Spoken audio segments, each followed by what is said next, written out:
Olá, quem mora no Ceará ou está por aqui de passagem deve estar se perguntando por que anda tão abafado nos últimos dias. Uma das explicações para o calor, além da conta, é o período que a gente chama de BR-OBRO, entre os meses de setembro e dezembro, marcado por ser historicamente o mais quente do ano aqui no estado.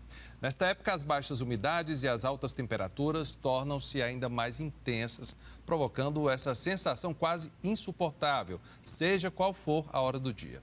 A mudança também pode afetar a nossa reserva hídrica, já que praticamente não chove e o sol forte faz a água armazenada evaporar mais rápido nos açudes e lagoas. Mas será que vem chuva por aí?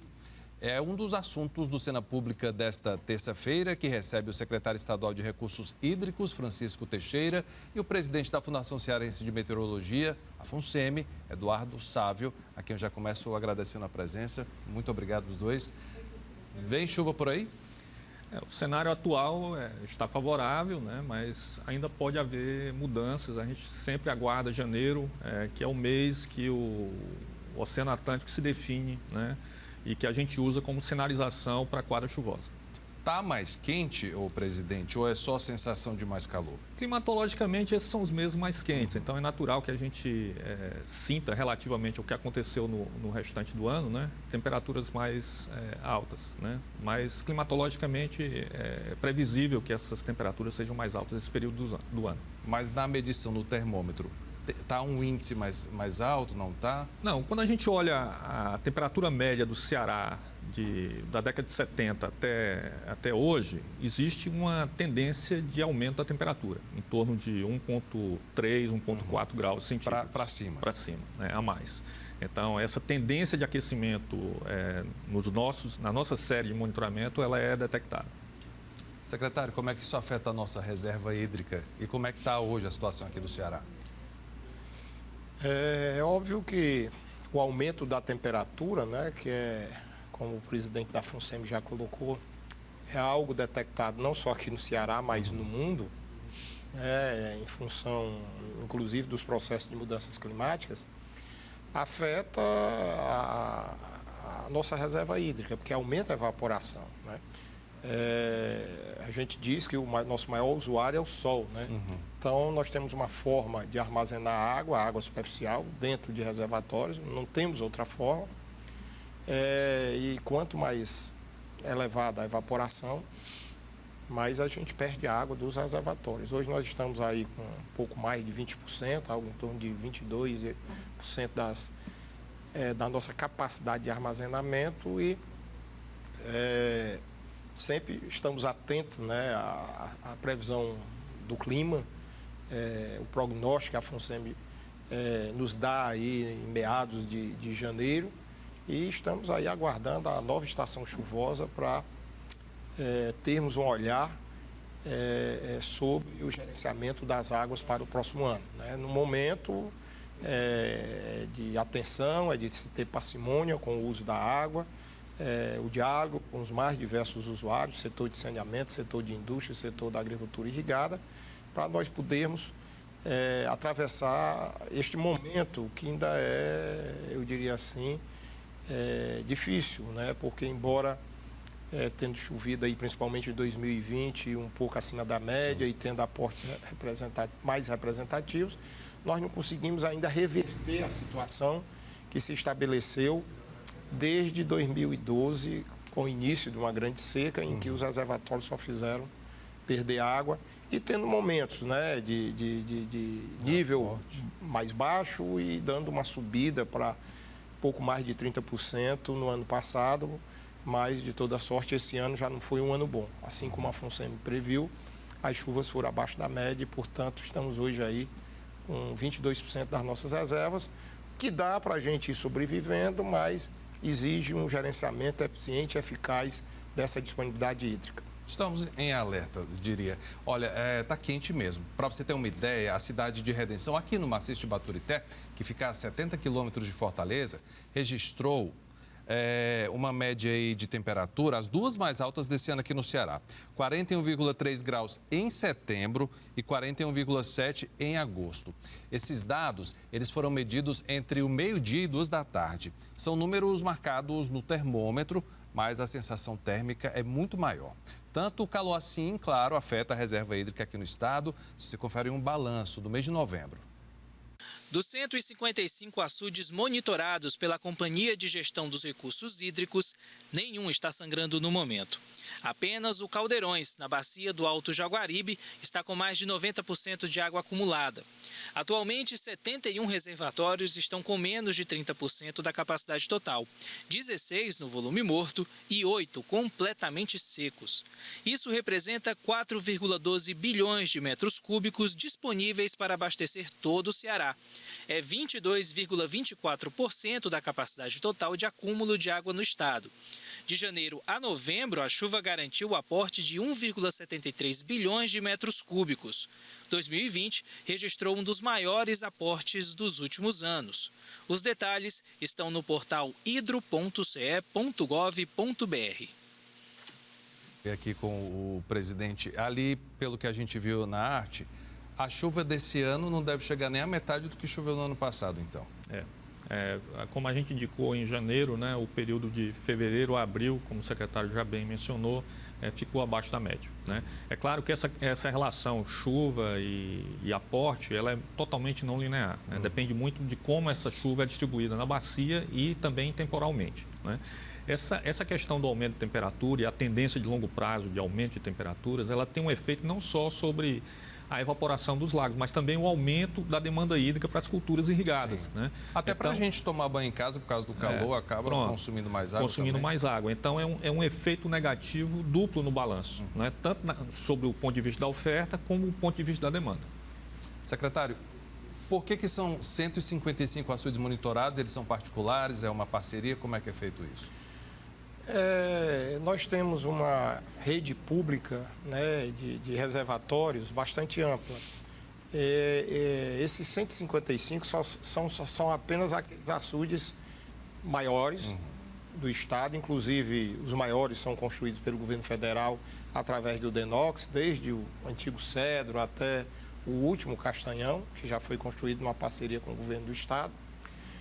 Tem açudes aí mais da metade, açudes de médio porte e até um ou outro mais estratégico, mais de 100 milhões, que são açudes construídos pelo próprio governo estadual. Então, em grandes números aí, 55% desses reservatórios são do estado e 45% são reservatórios do DENOX, muitos deles já administrados pela COGÉ, né, com zelador posto pela COGÉ. Mas o gerenciamento da água, que está dentro do reservatório, mesmo aquele reservatório federal, por delegação da Agência Nacional de Águas, que é a detentora, né, do domínio daquela água dentro do reservatório federal, é o Estado que administra esta água, né, outorga, inclusive, através da COGÉ e da Secretaria de Recursos Hídricos. Portanto, é uma rede pública de reservatórios que representa aí cerca de 90% da nossa capacidade de armazenamento, que é de mais de 18 bilhões de metros cúbicos. Agora, nós temos uma infinidade de reservatórios de menor porte, pequenos, dos chamados barreiros, inclusive. A FUNSEMI tem sistematicamente mapeado e atualizado através de mais de satélite essa rede de reservatórios, aonde, se levarmos em conta todos, que dá aí cerca de 100 mil reservatórios, até mais de 100 mil. Isso aqui no Ceará? Mais de 90% são privados. Agora, quando eu falo de 100 mil reservatórios, 99% são de pequeníssimos reservatórios que não têm uma representatividade na capacidade de armazenamento. Esses 155, como eu falei, representam aí mais de 90% da capacidade de armazenamento. Agora, os pequenos têm sua utilidade, seu interesse social sobre eles, né, fomenta uma atividade econômica, mas quando você tem muitos reservatórios, eles chegam também a prejudicar, interceptando hidrologicamente os grandes. E aí a gente tem um trabalho aí de outorga, licenciamento, fiscalização dessas barragens, que elas podem gerar acidentes também. Mas assim, a nossa preocupação é em cima dos reservatórios públicos, né, públicos. Tem os municipais também, que aí esses são de responsabilidade das prefeituras e tem aí sua, vamos dizer, estrutura de uma certa forma fiscalizada pela Secretaria de Recursos Hídricos, que é a responsável para implantar a Lei Federal de Segurança de Barragens no estado do Ceará. Nessa resenha que a COGÉ divulga, aparecem alguns dados e eu nunca entendi muito bem volume morto e totalmente seco. Qual é a diferença de um e de outro?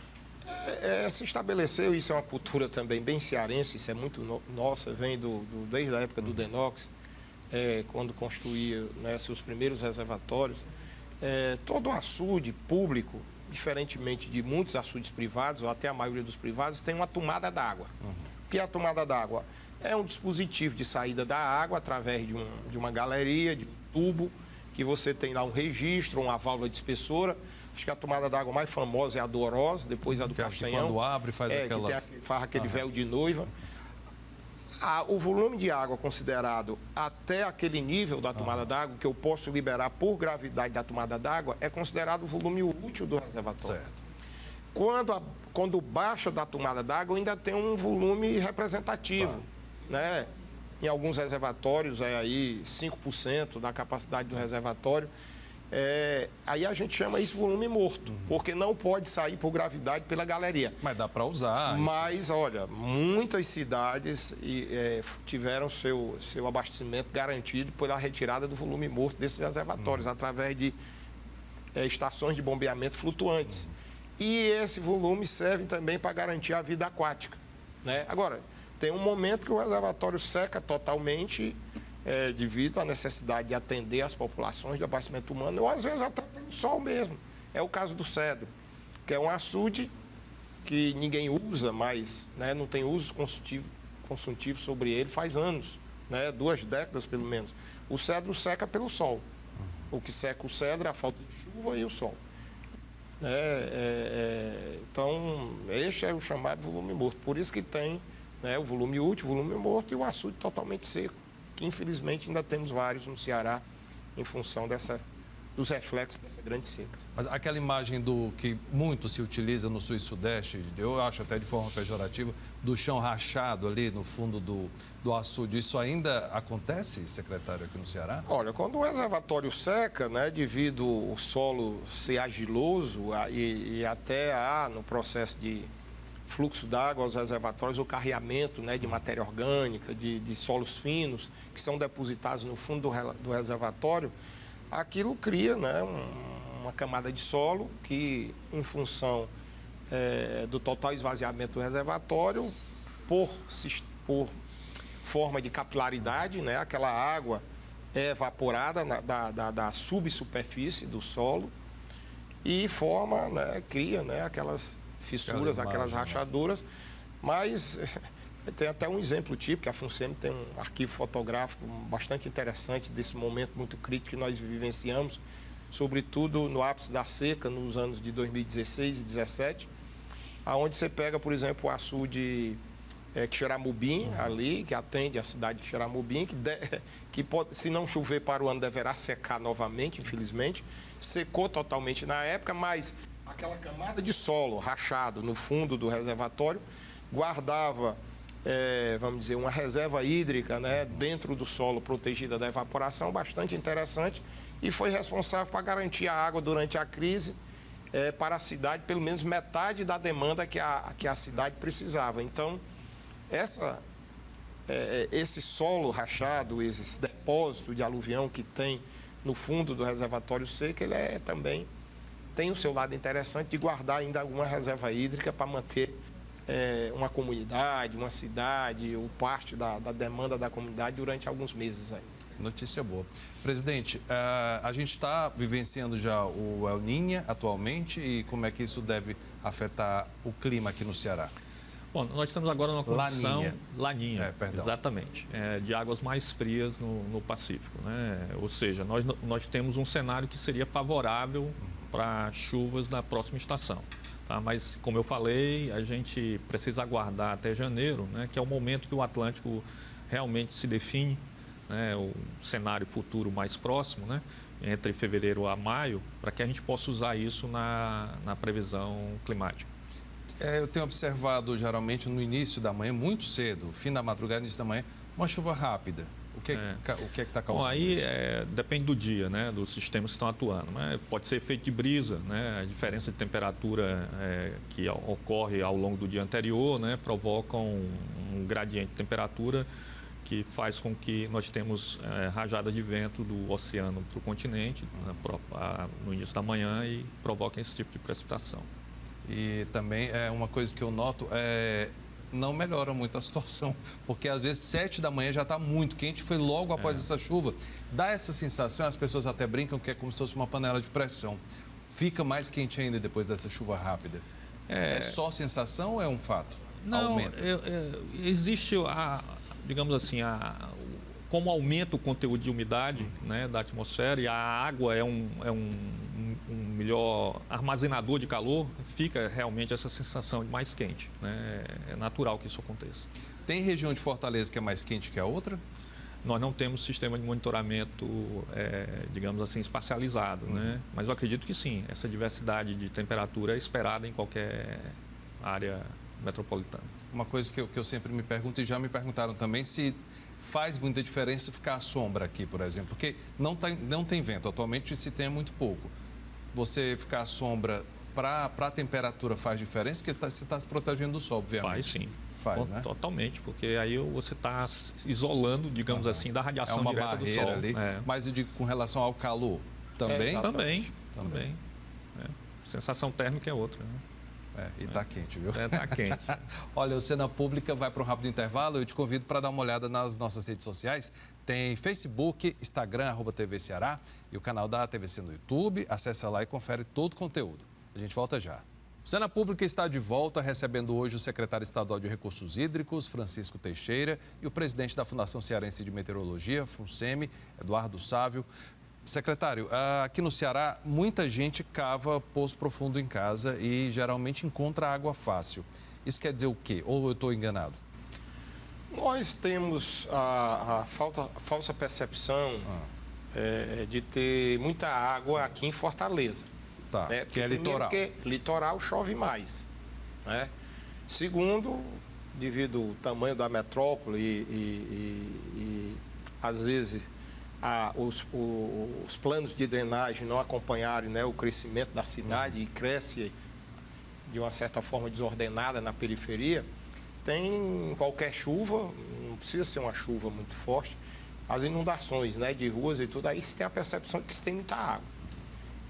Isso no caso da água superficial. E da água subterrânea, quando você ficava uma cacimba, um poço na sua casa, como nós estamos em cima de uma formação de duna, quase, eu diria assim, a totalidade do município, da cidade de Fortaleza, lá para o sul, Siqueira, aquilo está em cima do cristalino, então é mais difícil achar poço. Mas aqui, quem está próximo aqui da praia, Praia do Futuro, Meireles, Aldeota, o próprio centro de Fortaleza, que ali a 10ª Região Militar, por exemplo, era em cima de formação, barreiras, duna. Quando você constrói um poço, você encontra água, né? No centro da cidade tem isso.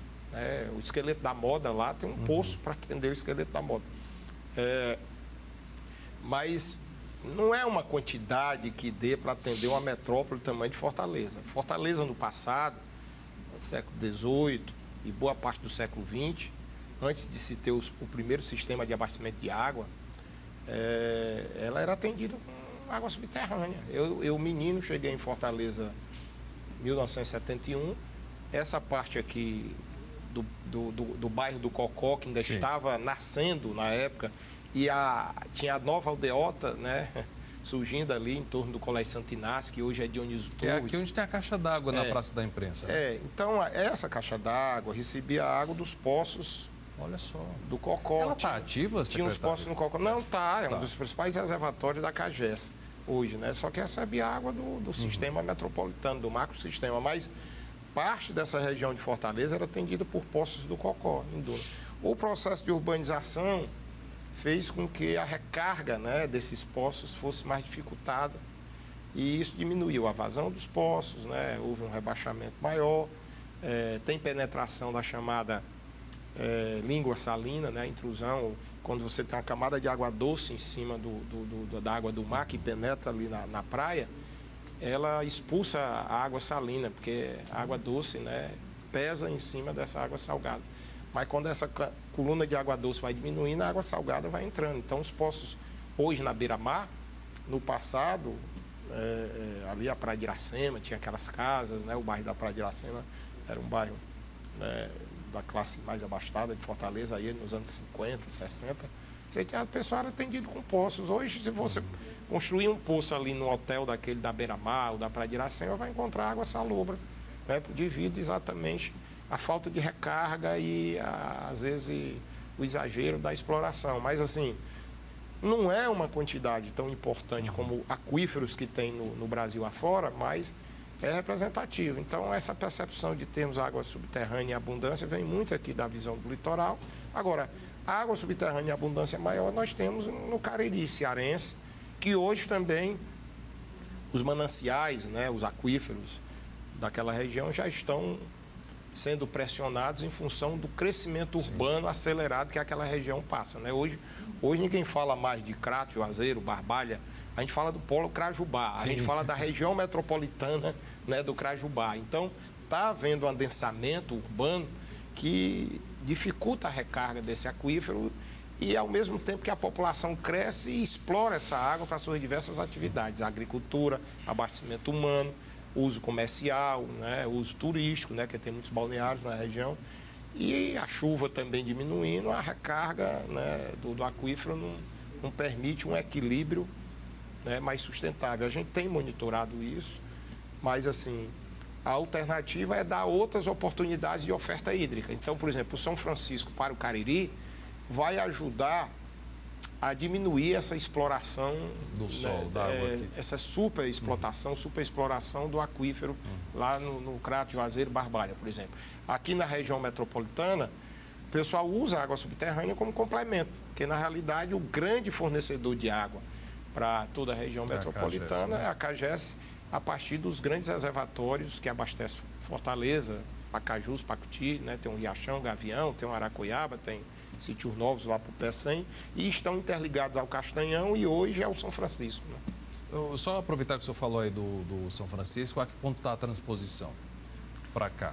Não, a transposição, a água chegou no ano passado, aqui em Jati, no Ceará. Nós já utilizamos a transposição este ano, entre 1º de março até meados de maio, para conduzir 65 milhões de metros cúbicos, dos quais 55 nós trouxemos inclusive para Fortaleza, e essa água está complementando, que foi armazenada. Essa água entrou lá em Jati, no Ceará, pelo Cinturão das Águas, percorreu 53 quilômetros até Missão Velha, saiu pelo tributário do Rio Salgado, Rio Jaguaribe, percorreu 300 quilômetros de rio, né? Depois de sair lá do São Francisco, em Pernambuco, em Cabrobró, né?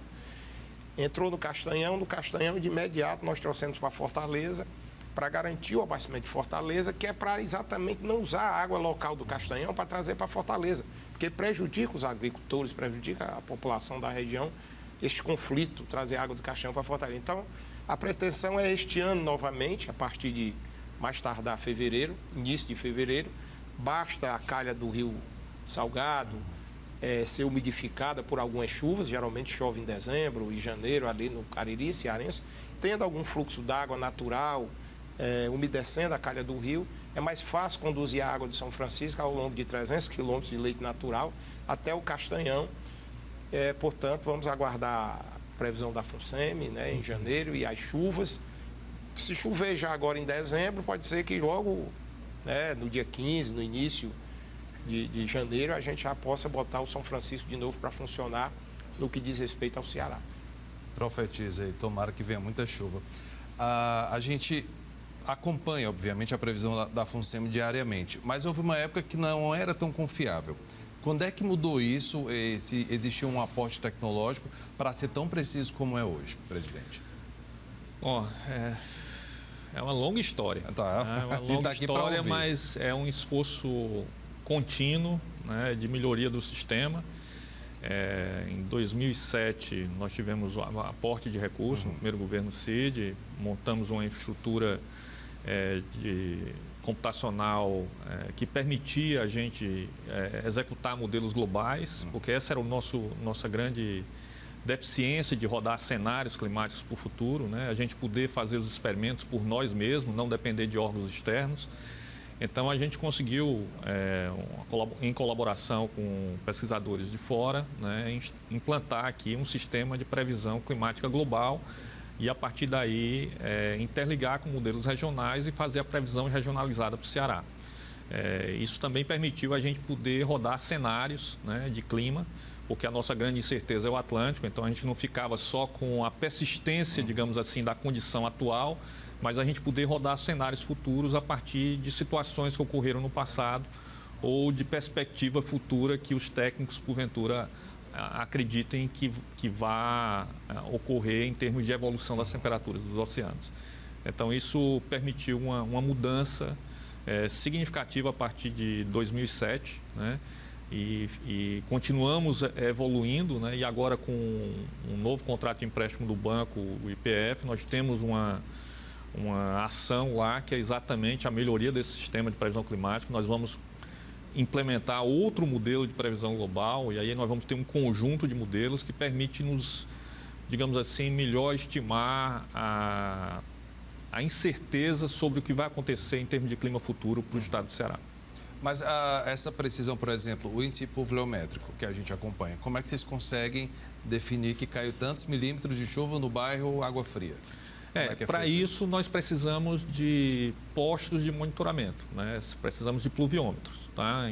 E nós temos uma rede hoje que é uma das mais densas do país, se não a mais densa, que conta com 550 pluviômetros convencionais, né? Um trabalho voluntário que eu valorizo muito. Na casa da pessoa, a gente dá o pluviômetro, aproveita uma capacitação e a partir daí a gente fica recebendo um telefone 0800, né?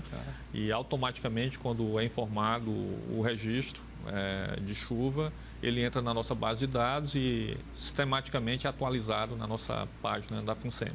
O aplicativo também é muito bacana. Quem quiser baixar em casa vale a pena, porque você acompanha. Apesar de que a gente não tem essa frequência de chuva muito fácil, mas, por exemplo, quando começar a quadra chuvosa, é interessante porque é muito preciso, assim. Quando é que vai chover? Como é que vocês conseguem tudo isso? Bom, contando com essa rede, né? Essa rede é muito importante para a gente. Então, esse trabalho voluntário que conta com agricultores, né? Com residentes nas mais diversas áreas do Ceará, é que nos faz ser tão, digamos, efetivos em prover informação aí para o sistema de recursos hídricos e para o setor de agricultura também, né? No que diz respeito ao quanto choveu, onde, né? E quanto. Então, isso é muito importante, contar com essa rede de parceiros. Sem eles, né, a gente teria que automatizar o processo e eu não sou muito da otimização plena, automatização plena. Eu sou mais de contar com esse trabalho voluntário, porque estabelece também um canal de comunicação. Sim, claro, com o usuário final. E se falha a tecnologia, o pessoal está ali para dar o resultado. Agora, vocês tiveram esse ano, incorporaram uns pesquisadores lá na FUNSEMI, isso vai ser importantíssimo para a gente aqui, né? Nós recebemos agora 23, né? Estamos chamando agora cadastro de reserva e vamos ainda realizar um concurso para preenchimento de vagas, né? Que infelizmente no concurso anterior não foi possível preencher.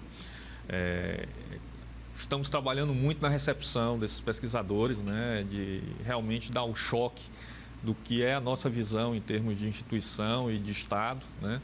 De como eles podem contribuir nas mais diversas áreas que a FUNSEMI atua. Que apesar de a gente estar falando muito em chuva, nós somos muito mais do que chuva na FUNSEMI. Nós trabalhamos no meio ambiente, recursos hídricos, agricultura. Na verdade, hoje nós estamos fazendo um esforço de mudar a percepção, até nossa mesmo, interna da instituição, de olhar cruzado entre essas diversas áreas de atuação da FUNSEMI, tentando estabelecer as relações que existem entre agricultura, energia, recursos hídricos, né? E que eles percebam as interligações entre essas áreas e que as pesquisas elas percebam o território como ele é. É complexo, não é somente uma área de água não é somente agricultura, né? Existe uma relação entre elas, é muito importante o pesquisador perceber isso. E as duas secretarias, com certeza, se comunicam diariamente, acredito eu, para ter um trabalho efetivo, né? Nós somos vinculados à Secretaria de Recursos Hídricos, né? O Teixeira tem liderado esse processo de maneira muito coordenada mesmo, provocando reuniões sistemáticas, um grupo de contingência que iniciou com a seca, mas que não terminou, né, com a seca. A gente continua atuando aí fortemente, ligando inclusive instituições de outro setor, né? A CAGES participa das reuniões também de maneira sistemática, então é muito bom a gente ver esse exemplo, né, de trabalho colaborativo, que é uma coisa rara no país. São poucos os exemplos que a gente tem um trabalho colaborativo que vai além de uma única instituição. Até mesmo internamente nas instituições, às vezes a gente tem dificuldade de estabelecer trabalho colaborativo, quando envolve de instituições de diferentes vínculos, né, diferentes pastas. Secretário, eu não posso deixar de perguntar isso. A gente viveu aí período de quarentena, obviamente, ficamos mais tempo em casa. Aumentou o consumo de água aqui da população cearense nesse período? Vocês têm esse dado? Olha, aumentou.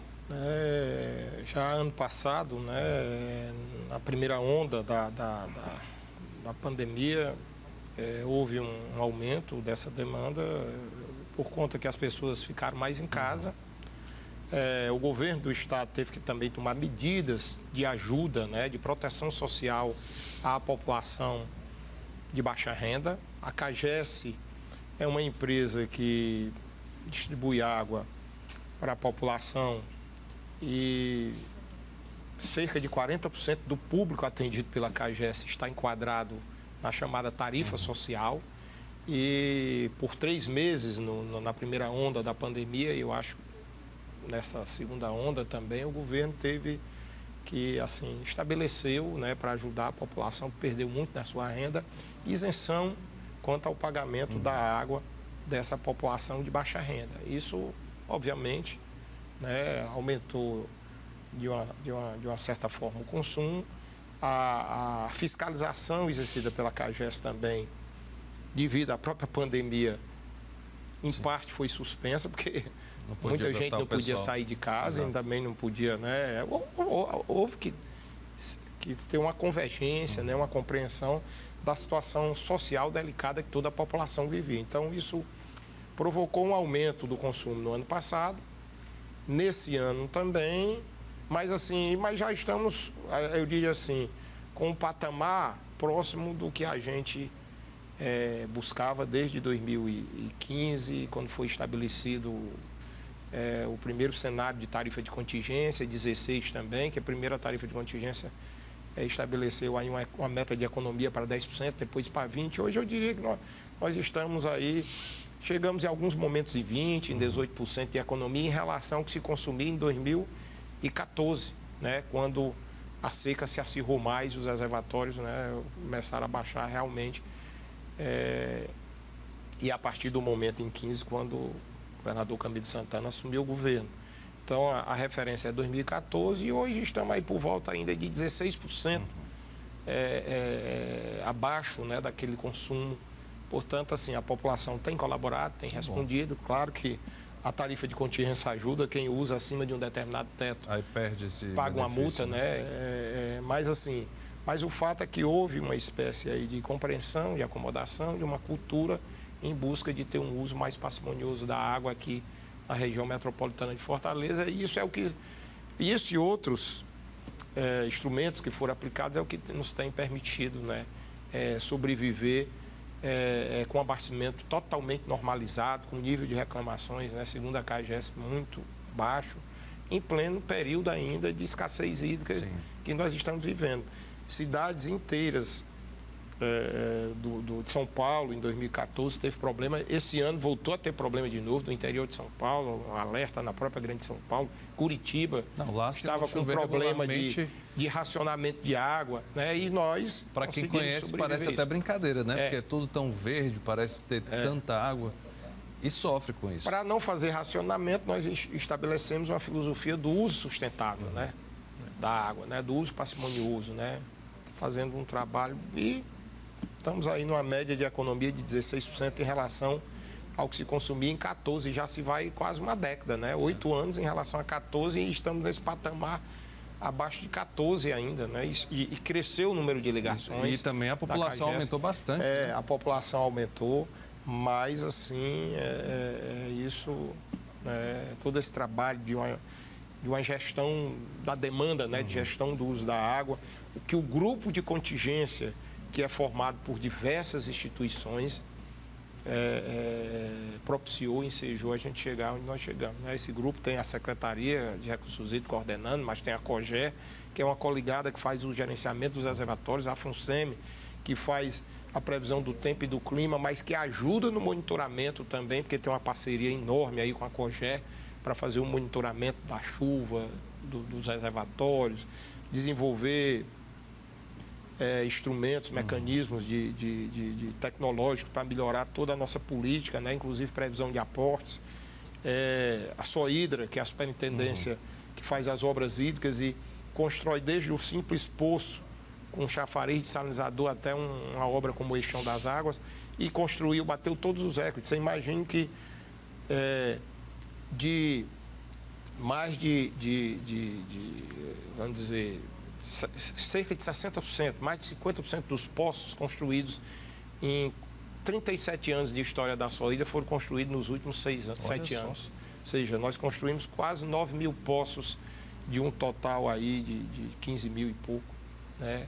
Então, assim, foi um trabalho muito forte, onde a COGÉ desenvolveu o estudo de prospecção geofísica para alocar o poço, para atender uma cidade, uma comunidade rural. A SOHIDRA construiu o poço e a CAGES, se o sistema daquela cidade fosse de concessão da CAGES, a CAGES instalava o poço. Hoje ainda temos cidades sendo garantidas com poços há anos. Né? Monsenhor Tabosa, mesmo tendo, aí sim, tendo um rodízio, né? Porque a vazão, como eu lhe disse, dos poços de cristalino não são tão grandes, as vazões. Cidades como Mombaça, que é complementada por poços, e outras cidades, Pedra Branca. Então, todo esse trabalho do grupo de contingência integrado em reuniões no começo, reuniões físicas e hoje reuniões ainda remotas, sim, não se parou durante a pandemia, que passamos a fazer reuniões remotas. E nós temos um grupo de WhatsApp, onde todo mundo, mais de 100 pessoas... Falando ali todo dia. Todo dia e monitora esse trabalho a toda hora, todo dia, de manhã, de tarde, de noite, de madrugada, final de semana, feriado. Tem gente dando notícia nesse O pessoal não para, não. Nesse WhatsApp. Não para mesmo. Olha, o Cena Pública vai para um rápido intervalo, a gente volta já. Começou o terceiro e último bloco do Cena Pública. A gente está falando hoje sobre esse calor além da conta e como o tempo seco e abafado pode afetar a reserva hídrica que o Ceará dispõe. Quem está aqui no estúdio é o secretário estadual de Recursos Hídricos, Francisco Teixeira, e o presidente da Fundação Cearense de Meteorologia, FUNSEMI, Eduardo Sávio. Secretário, a gente tem uma longa história aqui de projetos para garantir a água para a população cearense. O que você pode adiantar de novidade aí para breve? Hoje nós estamos dando continuidade à maior obra hídrica, né, do estado, uma das maiores do Nordeste. Eu acho que é a maior depois da integração de São Francisco, que é o Cinturão das Águas do Ceará. Né? É uma parceria com a União. Nós estamos aí chegando próximo aí aos 70% de execução desse empreendimento. Dividido em 5 lotes, nós concluímos 3 e estamos trabalhando os 2 últimos lotes. Já chegamos com a água ali de Jati até Missão Velha, percorrendo aí 53 quilômetros, de um total de 145 que a gente pretende implantar, quilômetros de canal. Vamos agora, no fim do ano, chegar com a água, no início do próximo ano, até o quilômetro 75. Olha só. 75. E aí ficam faltando aí algo aí em torno de 70 quilômetros para a gente concluir até Nova Olinda. Esse canal ele tem uma importância muito grande porque nesse primeiro momento ele facilita, melhora o encaminhamento da água ao Rio Salgado, Rio Jaguaribe e ao sul de Castanhão. Mas ele vai, quando ficar pronto, levar a água até o Rio Cariús e dali cria a possibilidade de a água do São Francisco chegar também ao açude de Oroço. Né? Que chegando ao Cariús, entra ali perto de Iguatu, no Rio Jaguaribe, e atinge o açude de Oroço. Além dele serpentear, cruzar toda a grande região do Cariri cearense, que tem ali municípios importantes e uma população aí de se juntar toda aquela região do Cariri, Brejo Santo, Milagres e o Polo Crajubá. Você tem ali perto de 1 milhão de habitantes de população urbana e rural. E esse Cinturão das Águas vai ser a garantia também de água para o Cariri cearense, porque o Cariri cearense se atém totalmente de água subterrânea. Não é uma região que tem reservatórios. Tem pequenos reservatórios, mas diferentemente do centro, do miolo do estado, que é de embasamento cristalino, que os reservatórios foram a solução para a sobrevivência da população, lá no Cariri foi a água subterrânea. As fontes, né, as famosas fontes de água do Crato, né, mas agora com o Cinturão das Águas, esse crescimento populacional que impacta a água subterrânea, né, esse impacto vai ser diminuído com o Cinturão das Águas. Portanto, a água de São Francisco não é importante só para trazer para a região metropolitana de Fortaleza, para as cidades do Vale do Jaguaribe, é importante também para o Cariri cearense. Sim. E vai ser importante também para o Alto Jaguaribe, porque quando essa água chegar em Nova Olinda, pelo projeto Malha d'Água, que é um projeto que tem a previsão de adensar adutoras no território do cearense, a gente pretende aí, sim, os governos futuros vão, né, o planejamento é para 30 anos, construir aí 35 grandes sistemas adutores integrados no interior do estado. Nós vamos conseguir puxar a água da ponta do Cinturão das Águas em Nova Olinda, fazer essa água chegar, por exemplo, em Campos Sales, limite ali com Piauí, em Salitre, né? E cidades ali do chamado Alto Jaguaribe. O governador deverá, em breve, estar assinando um contrato ainda esse ano, dentro de um empréstimo com o Banco Mundial, contratando o consórcio vencedor da licitação do primeiro Malha d'Água. É um sistema adutor de quase 700 quilômetros de adutoras, que vai dar maior capilaridade à água tratada no Sertão Central. Já tratada? Tratada. A água vai ser retirada do açude de Manabuiú, tratada na margem do reservatório e levada ao longo de quase 700 quilômetros de tubulações para 9 sedes municipais e 38 distritos do Sertão Central. E podendo, através do projeto São José, pequenos sistemas se conectando a essa grande adutora, levar água à população rural também numa escala maior. E temos ainda, assim, eu diria, uma primeira parte do Malha d'Água ali do sertão dos Inhamuns, que vai levar água para Tauá, para Parambu, para Catarina, mas nesse primeiro momento, com recurso próprio da CAGES e da COGÉ, né, que é do governo do estado também. O governador deverá estar dando a ordem de serviço, assinando o contrato e a ordem de serviço de uma adutora aí de 500 milímetros, levando água de forma definitiva do açude Arneróis para Tauá. Essa adutora já terá a capacidade de levar água até Tauá e no futuro ser ampliada para chegar também em Parambu, né, garantindo água para uma região muito seca também do estado. Então, esses dois sistemas estão aí em vias de ser iniciados, né, um com contrato em vias de ser assinado e outro já licitado também com contrato, né? Um recurso do próprio Estado e outro recurso do Estado também, mas com financiamento do Banco Mundial. Bacana. Eu estou com duas pessoas aqui que vão poder me tirar uma dúvida, não sei se é lenda, que eu acho que o Denox bombeava sal nas nuvens aqui do Ceará para fazer chover. Faz sentido isso? É verdade, não é?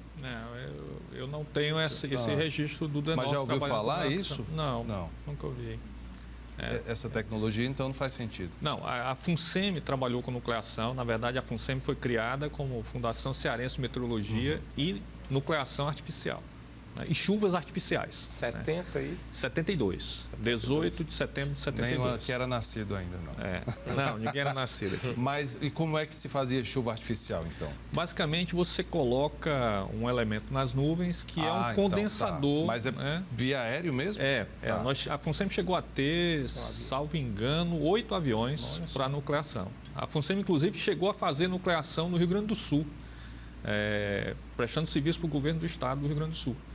Então, a FUNSEMI, durante muito tempo, ela era referência na nucleação artificial do país. E tinha efetividade isso? Chovia mesmo? Bom, esse é um tema que gera alguma discussão, né? A gente tem várias pesquisas sobre o tema, né? Mas o grande estudo que tem de referência é um estudo de Israel, que monitorou durante 30 anos 2 áreas, uma com nucleação e sem nucleação, e a diferença de precipitação nas duas áreas foi nada significativo. Foi 3% de chuva a mais, que não pode ser explicado nem pela variabilidade da precipitação da região. E devia ser um investimento alto, acredito eu. É um investimento alto. Eu acho que a nucleação ela tem uma efetividade muito grande quando você quer, por exemplo, evitar que uma chuva que pode causar um dano, né, ela aconteça, né, que ela venha com presença de granizo, algo desse tipo, né, você antecipar o sistema precipitante para que ele não atinja uma área de urbana ou outra assim. Os chineses eles trabalham mais com esse viés. A gente aqui, principalmente quando está no período de chuva, costuma ter essa parceria com vocês de prever um pouco chuvas mais fortes, e aí entra em contato com a Defesa Civil. Como é que se consegue fazer essa previsão para breve e de possíveis tempestades? Bom, esse foi outro investimento na história recente da FUNSEMI, em modelagem numérica também. Nós temos modelos que assimilam, aí nós não temos capacidade de rodar modelos globais, né? A gente usa modelos regionais, forçados por modelos para o globo, né? Que são rodados por instituições outras, né? Nos Estados americanas, europeias, né? Então a gente faz 2 rodadas por dia, né? de previsão. Até 3 dias. Então, nós temos um horizonte de previsão até 3 dias e, com isso, a gente tem um canal de comunicação com todas as defesas civis municipais e estadual, né?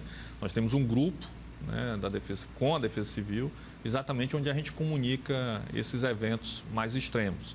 A COGÉ também faz parte desse grupo, principalmente naquelas áreas onde tem atenção com alguma barragem que pode colocar em risco a população. Então, nós temos o diretor de operações lá, o Bruno Rebouças, faz parte do grupo, técnicos da COGÉ também, que fazem parte desse grupo. Presidente, isso nunca fica muito claro. Quando é que, de fato, começa o período chuvoso aqui no Ceará? Em que mês? Na verdade, o período chuvoso está muito ligado ao principal sistema meteorológico que atua no Norte e Nordeste, que é a zona de convergência intertropical. Que a gente sempre Só ouve falar que também. o sistema ele não olha calendário. Pois é.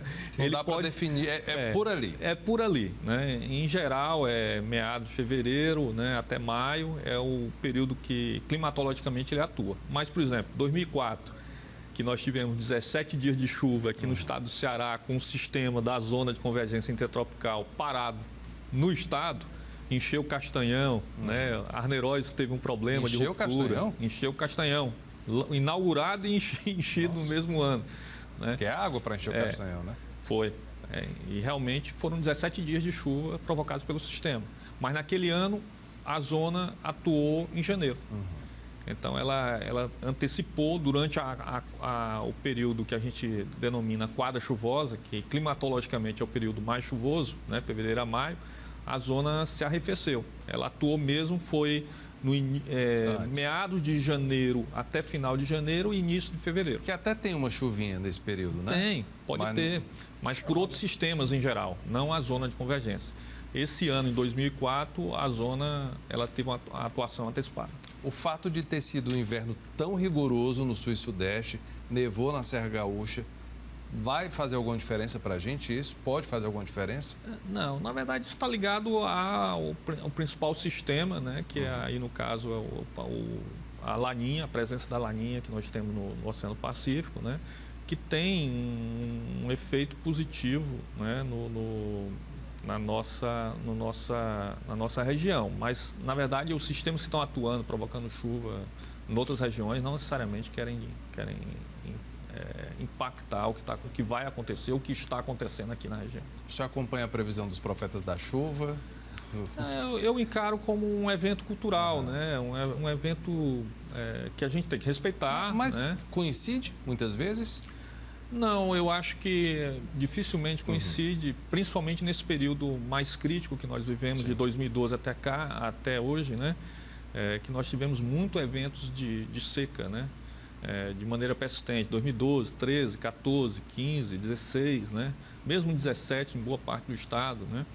Então, o agricultor, como é que ele vai trabalhar contra o negócio dele, né? Ele vai sempre apostar né, que a chuva vai ser favorável, né? Então existe esse dilema que nós não sofremos, né? Esse dilema nós não temos, porque o nosso negócio, digamos assim, é dar a melhor informação possível. E a melhor informação possível é com base na ciência, modelagem numérica, que é o nosso sistema de previsão. E tem acertado.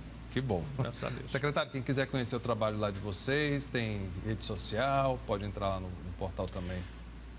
Nós somos um sistema bastante integrado, né? Como o Eduardo falou, nós temos a Secretaria de Recursos Hídricos como órgão coordenador da política de recursos hídricos, que é uma política que se iniciou com a criação da Secretaria em 1987, ainda é a Secretaria de Recursos Hídricos mais antiga, e acho que é a única que tem no Brasil, porque as outras não são puras, né? São Secretaria de Meio Ambiente, Recursos Hídricos, de Infraestrutura, e o Recursos Hídricos está dentro, tem alguns que até desenvolvimento econômico com Recursos Hídricos dentro.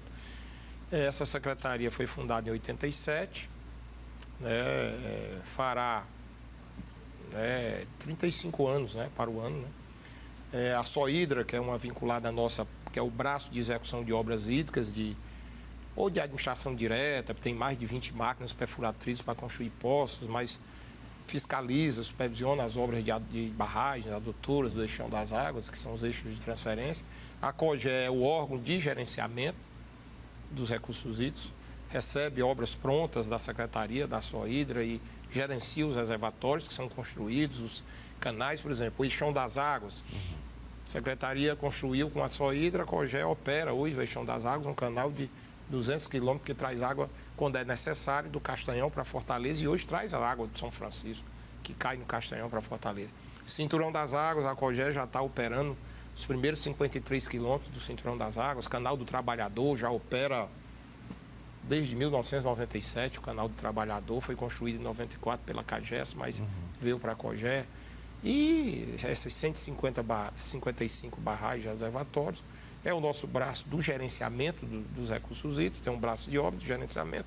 A FUNSEMI é o nosso braço tecnológico, né? Eu diria assim, é o nosso braço que usa a tecnologia, faz a interface mais com a academia. Eduardo mesmo é professor da Universidade Federal do Ceará.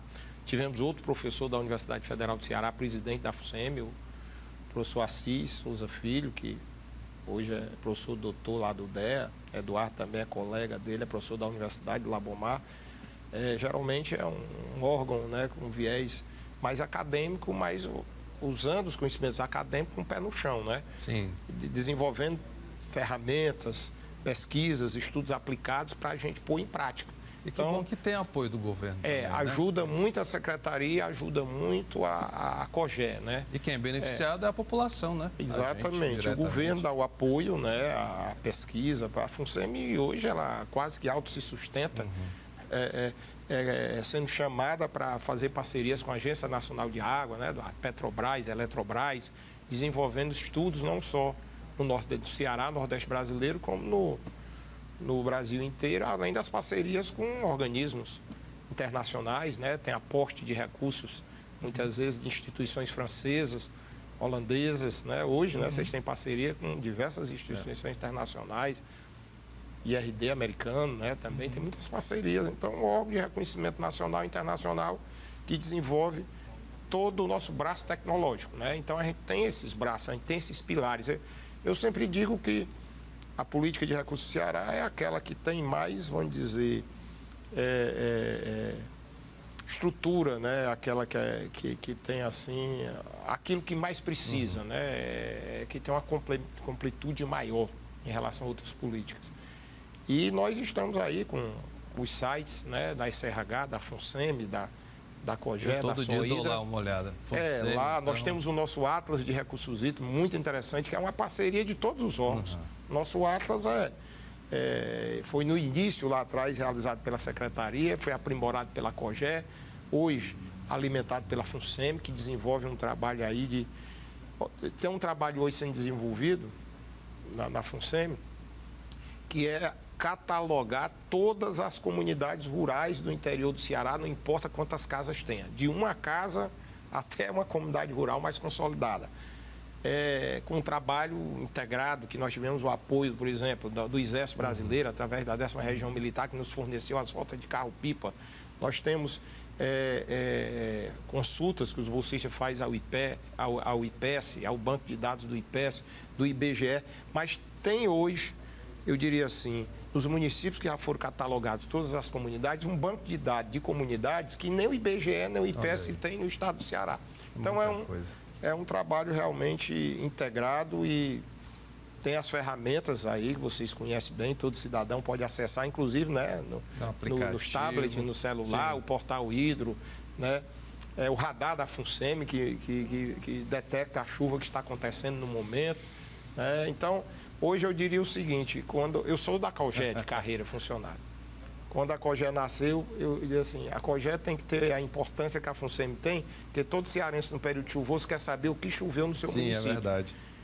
Hoje, o cearense quer saber o que choveu e quanto o açude do seu município pegou de água, né? Naquela época não se tinha isso. Com a criação da COGE, passando a monitorar os reservatórios, hoje todo cearense quer saber assim, choveu quanto e o açude pegou quanto. Então essas perguntas são respondidas por esse sistema de monitoramento implementado através de todos esses órgãos. Perfeito. Então, olha, o Cena Pública vai ficando por aqui. Quero agradecer mais uma vez a presença do secretário estadual de Recursos Hídricos, Francisco Teixeira, e do presidente da Fundação Cearense de Meteorologia, a FUNSEMI, Eduardo Sávio. Eu aproveito para te convidar a acompanhar a nossa transmissão nas redes sociais. Tem o Facebook, Instagram, @TV Ceará e o canal da TVC no YouTube. Muito obrigado pela companhia e até a próxima semana.